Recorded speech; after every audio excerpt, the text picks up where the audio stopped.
जे अंततः पक्षे सप्ताह रे गोटे दिन ओडिशा रे प्रस्तुत करा जाइथिबा तैयारी करा जाइथिबा पोशाक पिंधि समाने गोटे दिन पोशाक पिंधि निज कार्यक्रम रे समाने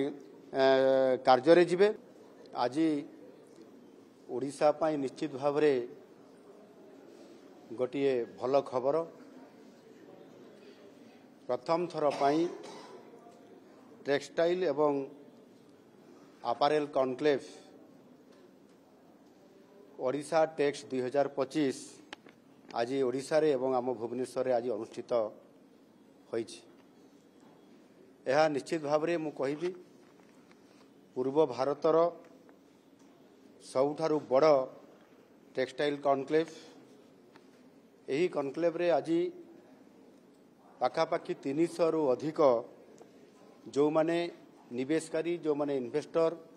समाने आसी आज जोग देइथिले। भारत वर्षर विभिन्न कोण अनुकूल समाने आसीथिले एवं आजिर ही कॉन्क्लेव रे 33टी MOU स्वाक्षरित होइछि एवं 7,808 कोटी टंकार इन्वेस्टमेंट आज आम ओडिशा को आसीछि। किंतु सबुठारु आ गोटे बड़ गुरुत्वपूर्ण कथा होछि जे इन्वेस्टमेंट ठारू बहु गुण रे अधिक अर्थात पाखापाखि प्राय 53,300 नियुक्ति सुजोग सृष्टि हेबार सुनिश्चित होइछि। एरो निश्चित भाव रे जेतेबेले आम नुआ सरकार आसिला परे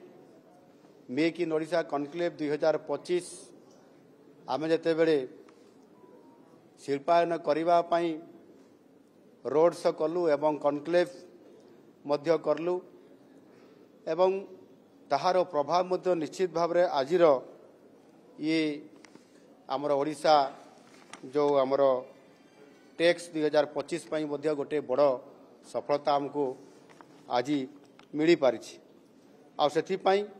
विशेष करके ओडिशार शिल्प सहित बयन एवं पोशाक शिल्प बयन एवं पोशाक शिल्प रे ये क्षेत्र रे मध्य ओडिशा गोटे आकर्षण केंद्र हिसाब रे आज स्वतंत्र भाव रे सुजोग ओडिशा पाइछि। ये जो ओडिशा टैक्स कॉन्क्लेव आज आम करिया पई गलु आज सफलता पाइला परे आज आम सरकार मध्य घोषणा करिसंती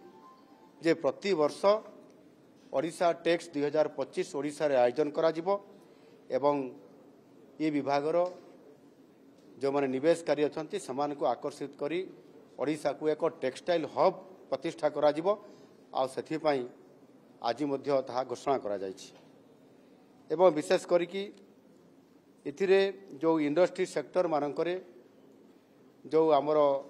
वर्कर्स माने जो माने काम करूछंती जो मान को वेज सब्सिडी दिया जाउछि से वेज सब्सिडी रे मासिक एणिकी 1000 टंका तांकर वृद्धि करा गला। जो महिला माने सेथिरे 6000 टंका पाउतले समाने एणिकी 7000 टंका पाइबे वेब सब्सिडी एवं पुरुष माने जो माने 4000 पाउतले समाने 5000 टंका पाइबे। एहा द्वारा निश्चित भाव रे समानकर आर्थिक दृष्टिकोण मध्य सुविधा समाने ये सुजोग पाई पारिबे एवं आगामी 10 वर्ष मध्य आम सरकार निष्पत्ति नैचंती जे 5टी आधुनिक टेक्सटाइल एवं अपारेल पार्क निश्चित भाव रे आमे निर्माण करिवु एवं ये क्षेत्र रे अधिक प्राधान्य देवा सहित 5 लाख रु अधिक वर्कर्स अधिक जो माने आमर श्रमिक माने काम करछंती समाने एणिकी आउ बाहर को जिबे नाही जहाँ एठी सबु बेले चर्चा हुए जे ओडिशा रो अनेक लोक दादन खटिया पाई विभिन्न काम करिवा पाई समाने बाहर को जाउछंती बोली समाने निश्चित भाव रे एणिकी जेते बेले आमे एठी बयन शिल्प एवं जो टेक्सटाइल एवं अपारेल उपरे जेते बेले आमे गुरुत्व दउछु एठी जेते बेले आमे यार उपरे गुरुत्व देकरी शिल्प प्रतिष्ठा करिया पाई जाउछु समाने भी आज जो माने आसीतिले तांको अति उत्साह सह समाने कहिले जे आमर जो इंडस्ट्री अच्छी कोयम्बाटूर रे तमिलनाडु रे एवं आउ किछि लोक कहले साउथ रो विभिन्न जगार से कहले आपंगर गुजरात रे से अंचल रे मध्य ओडिशार अनेक कारीगर माने एवं वर्कर्स माने सेठी काम करूछंती एवं समाने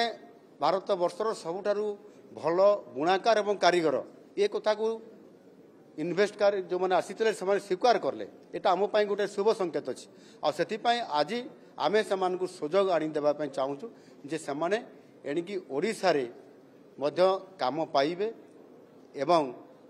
ये बयन शिल्प एवं हस्ततंत्र ये क्षेत्र में मध्य आमर निश्चित भाव में टेक्सटाइल आउ अपारेल रे बुद्धि घटिबो आउ ताहा आज दिन में भावी ये गोटे निश्चित भाव में आज आमर ए कनक्लेव सफल होइछि। धन्यवाद।